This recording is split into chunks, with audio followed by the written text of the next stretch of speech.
The metropolis is not interested in the imaginative reality of provincial society.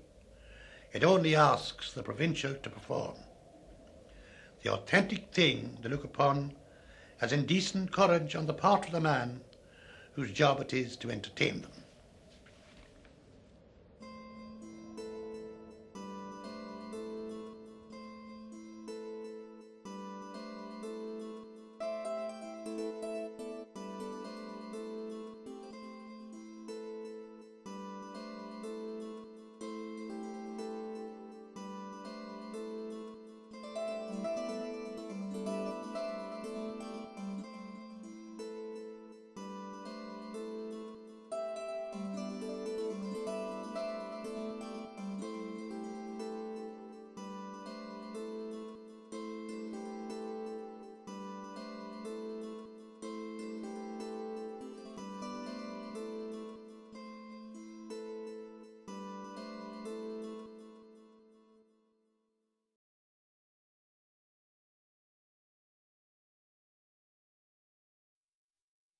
Without any doubt, television has completely changed human existence.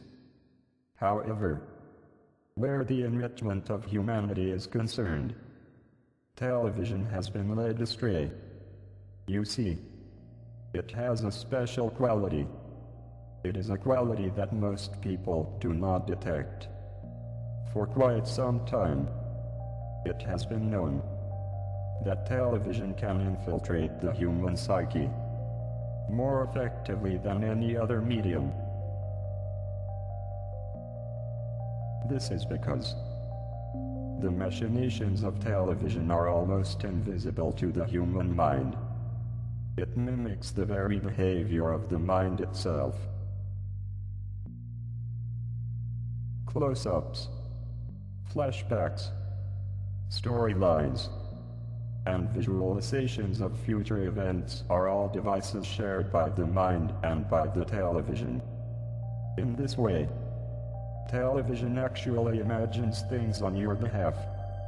When you are reading the story, the book does not steal away the controls of your consciousness. But while you are watching TV, you are not thinking, or visualizing, or dreaming. Your capacity for independent thought is overwhelmed by excessive visual and audio stimulation. Your mind is reduced to your mechanisms of emotional response. Linear thought patterns do not occur. Ideas are never properly developed. Or to put it another way, the stream of your consciousness is not permitted to flow.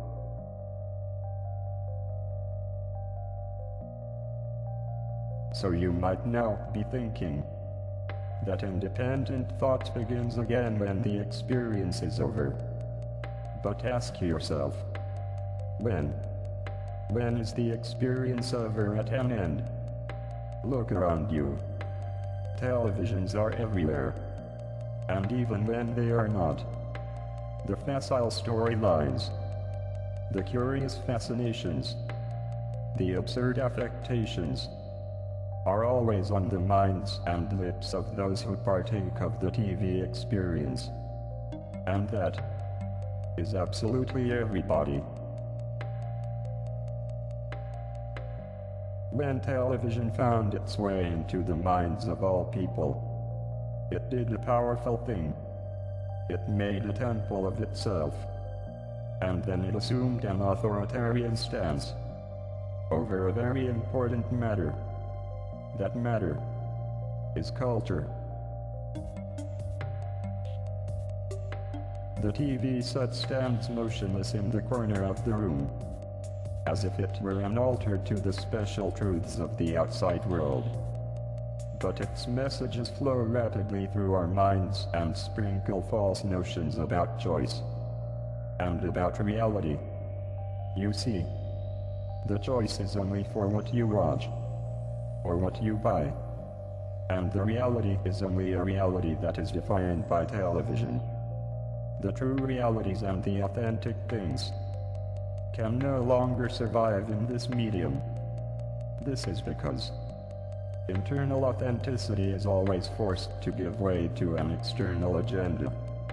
It is for this reason, and it is through this medium, that the metropolises of the world have sidelined the indigenous spirit of provincial society.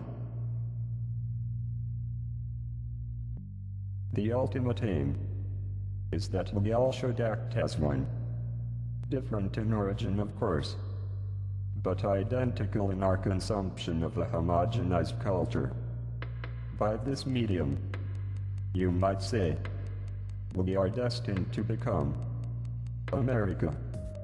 For one's own sake, one must acknowledge that true culture is a growing entity whose roots are to be found in the human imagination. But now, the growth of that thing called culture has become stunted because the imagination has been displaced by television. Since television has had no real basis other than to make money for its controllers, it is now obvious that television has wrapped an eggshell around the human mind. Within the shell, a great vacuum is at hand, a vacuum that will produce the self-same waste that it consumes.